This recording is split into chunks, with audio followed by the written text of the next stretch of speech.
السلام علیکم دوستو ساتھیو، میں ہوں سمیع ابراہیم اور آپ دیکھ رہے ہیں سمیع ابراہیم یوٹیوب چینل۔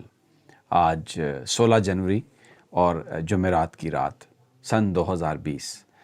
بڑی ایک سفارتی کامیابی پاکستان کی، بہت بڑا دباؤ انڈیا پر ڈالنے میں پاکستان کامیاب ہوا۔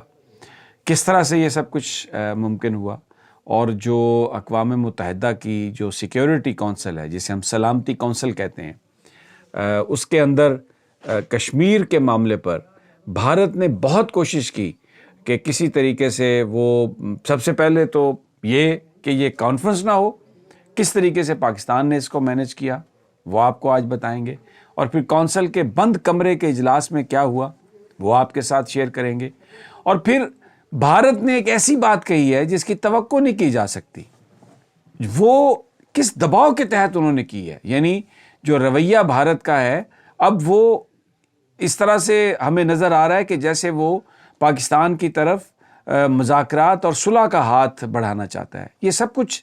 کس طرح سے ممکن ہوا؟ پرائم منسٹر عمران خان اور جنرل قمر جاوید باجوہ کی جو جوڑی ہے، سول اور ہماری عسکری قیادت،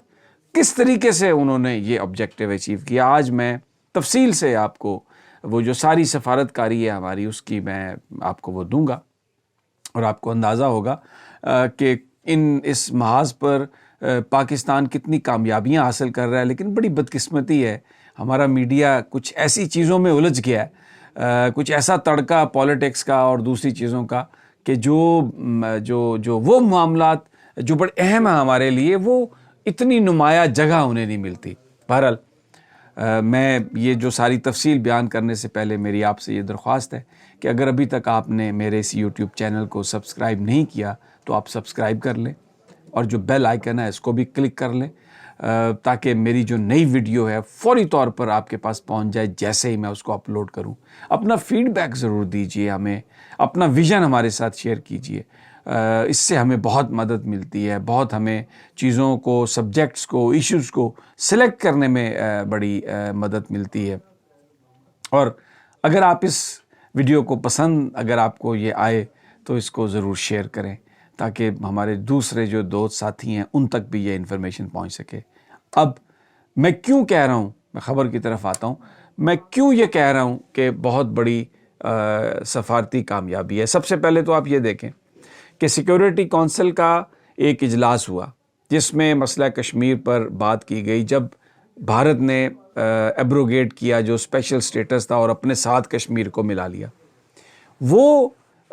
اس موقع پر ایک پاکستان نے بات کی، کشمیر کے مسئلے پر جو ٹینشن تھی اس پر چائنا نے خط لکھا، اور ایک سیکیورٹی کونسل کا اجلاس ہوا، اور 50 سال کے بعد پہلی دفعہ جو سلامتی کونسل ہے اس نے کشمیر پر ڈسکشن کی، بڑی اندر گفتگو ہوئی، چائنا نے کھل کر پاکستان کی مدد کی، لیکن جرمنی، فرانس، برطانیہ، امریکہ یہ کوئی پاکستان کے بہت زیادہ حق میں نہیں تھے، اس لیے اس کانفرنس کا، سلامتی کونسل کی اس میٹنگ کی باقاعدہ پریس ریلیز بھی جاری نہیں ہوئی۔ لیکن اس میں یہ طے کیا گیا، پاکستان اور چائنا نے اس بات پر کنونس کر لیا باقی تمام ممالک کو کہ اس ساری صورتحال میں آپ ایک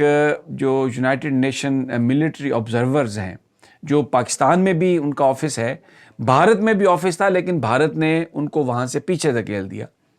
کہ وہ ایک وہاں پر جو اصل حقیقت ہے اس کے بارے میں ایک رپورٹ دیں، اور اس کو پھر سلامتی کونسل اس پہ ڈسکس کرے گی۔ وہ رپورٹ بن گئی، مہینہ گزر گیا، 2 مہینے گزر گیا، چائنا نے دوبارہ ریکویسٹ کی سلامتی کونسل کی میٹنگ کی پاکستان کے کہنے پر، لیکن جناب سلامتی کونسل کی وہ میٹنگ نہیں ہو سکی، کیونکہ بھارت نے بڑی مینوورنگ کی، اور جو وہ فرانس کو استعمال کیا، فرانس نے اس میٹنگ کی ہولڈنگ کو ویٹو کر دیا، کیونکہ فرانس اپنے رافائل پلین جو جنگی پلین ہے وہ بھارت کو بیچنا چاہتا تھا، اور آپ جانتے ہیں کہ یہ دنیا جو ہے ساری تجارت کی دنیا ہے، پیسے کی دنیا ہے، وہ ممالک ایک دوسرے کے ساتھ تجارت جن کی ہے، ان کے مفادات وابستہ ہیں، وہی ان کے ساتھی اور دوست ہیں، بھلے ان کا موقف درست ہو یا غلط ہو۔ تو جناب فرانس نے تو ویٹو کر دیا اس اجلاس کو، اور وہ اجلاس ہی نہیں ہو سکا۔ کیونکہ بھارت کی ناراضگی فرانس نہیں لے سکتا تھا۔ اب ٹائم گزر گیا، پاکستان نے پھر کوشش کی، چائنا نے پھر کوشش کی، گفتگو ہوئی، پرائم منسٹر کی بھی گفتگو ہوئی،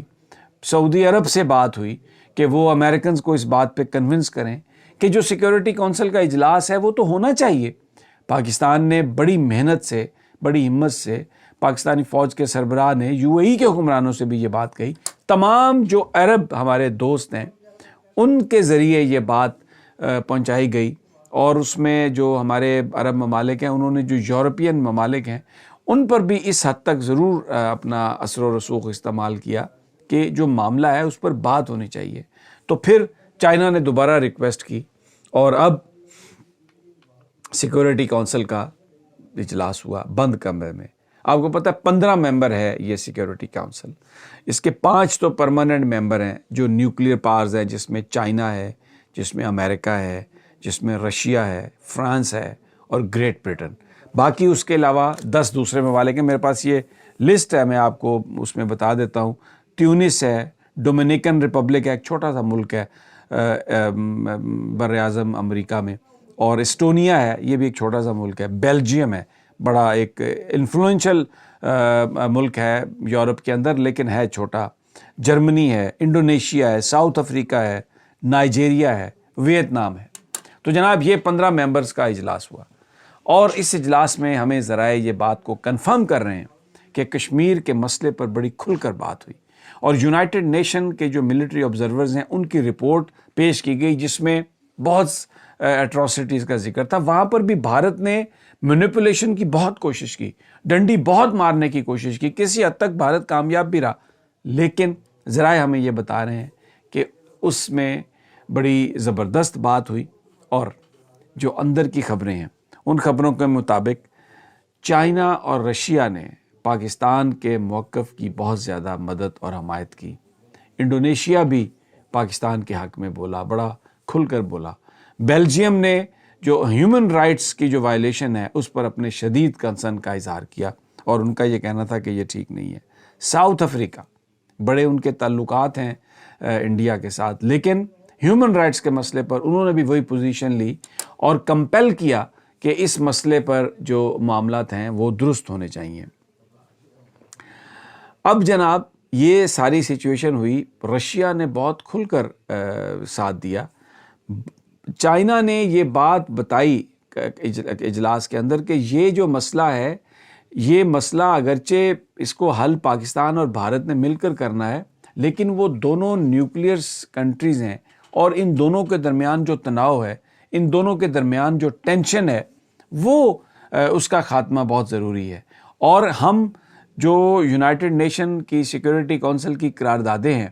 ہم یہ سمجھتے ہیں کہ ان پر عمل درآمد ہونا چاہیے، اور جو کشمیر کے عوام ہیں ان کو استصواب رائے کا حق ملنا چاہیے، یعنی پلبسٹ ہونا چاہیے۔ یعنی کشمیری لوگوں کو جو وعدہ کیا تھا یونائٹڈ نیشن نے، آپ کو پتہ ہے کئی قراردادیں ہیں یونائٹڈ نیشن کی جو 1950 1949 اس وقت پاس کی گئی تھیں، اور دنیا نے وعدہ کیا تھا کشمیر سے کہ وہاں پر جو ان کا جو مستقبل ہے اس کا فیصلہ وہ ایک ووٹ کے ذریعے کریں گے، لیکن وہ ووٹ انہیں کبھی نہیں دینے دیا گیا۔ تو اور یہی بیسیکلی ابھی بھی جو کشمیری جو سٹرگل کر رہے ہیں، وہ یہ نہیں کہہ رہے بھارت سے کہ وہ یہاں سے نکل جاؤ یا پاکستان آ جائے، وہ یہ کہہ رہے ہیں کہ جو ہمارا حق ہے ہمیں دیا جائے، ہم ووٹ کے ذریعے یہ فیصلہ کریں کہ ہم نے اپنے مستقبل کو کس طریقے سے آگے لے کے جانا ہے۔ تو جناب کشمیر کے مسئلے پر چائنا نے کھل کر یہ بات کہی کہ یہ استصواب رائے ہی اس مسئلے کا حل ہے، اور ویری سرپرائزنگلی کیونکہ رشیا اس سے پہلے ہمیشہ ایک بڑی فائن لائن مینٹین کرتا رہا ہے، رشیا نے بھی کھل کر پاکستان کا ساتھ دیا۔ اور جو پہلے رشیا کے بھارت کے ساتھ بڑے تعلقات تھے جب کولڈ وار تھی، تو آپ کو پتہ ہے افغانستان کی جنگ میں جب پاکستان افغانستان کے اندر جا کے روس سے لڑا، اس وقت انڈیا رشیا کے ساتھ تھا۔ پھر اب حالات آپ دیکھیں تبدیل ہو گئے، اس وقت جو رشیا ہے وہ امریکہ کے ساتھ ہے، تو سافٹ ویئر جو ہے اپنی فوج کا وہ بھی یا یورپ سے خرید رہا ہے، فرانس سے رافائل پلین، اور دوسرا جو اسلحہ ہے وہ امریکہ سے خرید رہا ہے۔ تو روس اس معاملے پر امریکہ سے تھوڑا انڈیا سے تھوڑا دور ہے، تو اس موقع پر جو پرائم منسٹر نے جو ملاقات کی تھی صدر پوٹن سے شنگھائی کانفرنس میں، اور اس کے بعد پھر وہ جو رشین ڈیلیگیشن یہاں پہ آیا تھا، اس کی وجہ سے رشیا یہ دیکھ رہا ہے کہ ایک نیا ایونیو پاکستان میں بن رہا ہے. تو رشیا اور چائنا نے کھل کر پاکستان کی مدد کی اور دوسرے ممالک نے. تو اس اور ساتھ ہی جو یونائٹڈ نیشن ملٹری آبزرورز کی جو رپورٹ تھی اس کے بارے میں بہت ہی، جیسے میں نے پہلے کہا، کھل کر بات ہوئی. اب یہ جو سیکورٹی کونسل کے اندر جو بات ہوئی وہ فوری طور پر شیئر کی گئی بھارت کے ساتھ بھی. جو بھارت کے دوست تھے انہوں نے یہ بات بتائی، اور کشمیر کے معاملے پر بھارت کو پتہ چل گیا کہ یہ بڑی صورتحال گمبھیر ہو رہی ہے. تو اب میں آپ کو بتا رہا ہوں جس کو میں بڑی کامیابی کہتا ہوں. آپ ذرا سنیں کہ شنگھائی کانفرنس کا اگلا اجلاس جو ہے وہ نومبر میں ہونا ہے. ابھی ہے جنوری، یعنی 10 مہینے کے بعد ہے. اور اب بھارت کی وزارت خارجہ کیا کہہ رہی ہے کہ ہم شنگھائی کانفرنس میں جناب وزیر اعظم پاکستان عمران خان صاحب کو ہم دعوت دیں گے اجلاس میں شرکت کی. اس سے پہلے آپ کو پتہ ہے کہ جب نیا سال آیا تو نریندر مودی نے بنگلہ دیش کی پرائم منسٹر کو فون کیا، نیپال کے حکمرانوں کو فون کیا، بھوٹان کو فون کیا، اشرف غنی کو فون کر کے نئے سال کی مبارکباد دی. اس پورے خطے میں اگر انہوں نے اگنور کیا تو صرف عمران خان کو، پرائم منسٹر پاکستان کو، کہ جی ان کے ساتھ ہم بات نہیں کرتے. لیکن اب جو کانفرنس 10 مہینے کے بعد ہونے والی ہے، یہ فوری طور پر کیوں کہا؟ جیسچر دیا، دنیا کی طرف سے پریشر پڑ رہا ہے انڈیا کے اوپر کہ آپ کشمیر کے مسئلے کو حل کریں. آپ وہاں پر جو پلیبسائٹ کا جو معاملہ ہے، پاکستان اور بھارت اس معاملے میں میننگ فل ڈائلاگ شروع کریں اور اس مسئلے کا حل نکالیں. تو آپ دیکھیں کہ یہ جو ڈیسیژن تھا پرائم منسٹر کا اور جنرل قمر جاوید باجوہ کا کہ بالکل بھارت کے اندر کسی طرح کی بھی در اندازی مقبوضہ کشمیر میں نہیں ہونی، اس کے فروٹس ہمیں ملنا شروع ہوئے ہیں. اور سفارتکاری کے نتیجے میں بھارت آج اتنا مجبور ہوا ہے کہ وہ 10 مہینے بعد ہونے والی کانفرنس کا یہ کہہ رہا ہے کہ جناب میں عمران خان صاحب کو دعوت دوں گا. باقی دوستوں ساتھیوں، جیسے ہی ہمارے پاس مزید انفارمیشن آتی ہے میں وہ شیئر کرنے کے لیے انشاءاللہ بہت جلد نئی ویڈیو کے ساتھ حاضر خدمت ہوں گا.